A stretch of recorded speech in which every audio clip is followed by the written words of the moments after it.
एक समय कबीर साहब सुबह के समय गंगा घाट पर चले गए। वहां ब्राह्मण लोग सूर्य के सामने मुख करके गंगा जल हाथ में लेकर मंत्रों का उच्चारण करते हुए जल सूर्य को अर्पित कर रहे थे।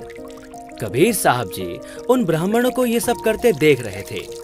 थोड़ी देर बाद कबीर साहब घुटनों पानी तक गंगा नदी में जाकर अपने दोनों हाथों से किनारे पर जोर जोर से पानी फेंकने लगे। ब्राह्मणों ने देखा कि ये कबीर ऐसा क्या कर रहा है। उन्होंने कबीर साहब जी से पूछा, हे कबीर, तू ये क्या कर रहा है? हे ब्राह्मण, मैंने आपसे नहीं पूछा कि आप क्या कर रहे थे, तो फिर आप मुझसे क्यों पूछ रहे हो कि मैं क्या कर रहा हूं?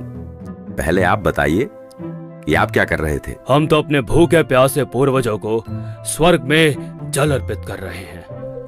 अच्छा, अब मैं आपको बताता हूं कि मैं क्या कर रहा था।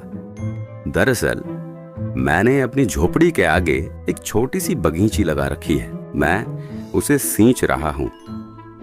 अरे भाई, तुम्हारी झोपड़ी तो यहाँ से काफी दूर है, उसे ये पानी कैसे मिलेगा? हे ब्राह्मण, एक बात बताओ, जब लाखों मील दूर स्वर्ग में ये जल अर्पित हो सकता है, आपके पूर्वजों को ये जल प्राप्त हो सकता है, तो 2 मील दूर जाने में इस जल को भला क्या परेशानी होगी? तो दर्शकों, इस प्रकार कबीर साहिब जी का ये सटीक तर्क सुनकर काशी के पंडित जी समझ गए कि हमारी ये क्रियाएं व्यर्थ हैं। कबीर साहिब जी ने उन्हें यहाँ ये भी समझाया कि आप एक ओर तो कह रहे हैं कि आपके पितर स्वर्ग में हैं, दूसरी ओर कह रहे हैं उनको पीने का पानी नहीं मिल रहा, उनको सूर्य को अर्घ देकर जल पार्सल करते हैं। यदि स्वर्ग में पीने के पानी का ही अभाव है तो उसे स्वर्ग नहीं कह सकते, वह तो रेगिस्तान होगा।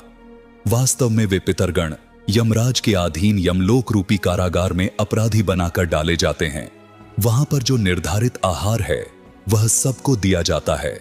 जब पृथ्वी पर बनी कारागार में कोई भी कैदी भोजन के बिना नहीं रहता, सबको खाना पानी मिलता है, तो यमलोक वाली कारागार जो निरंजन काल ने बनाई है उसमें भी भोजन और पानी का अभाव नहीं है।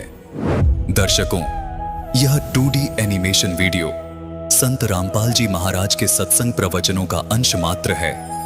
संपूर्ण आध्यात्मिक ज्ञान प्राप्त करने के लिए अवश्य सुनिए संत रामपाल जी महाराज के मंगल प्रवचन।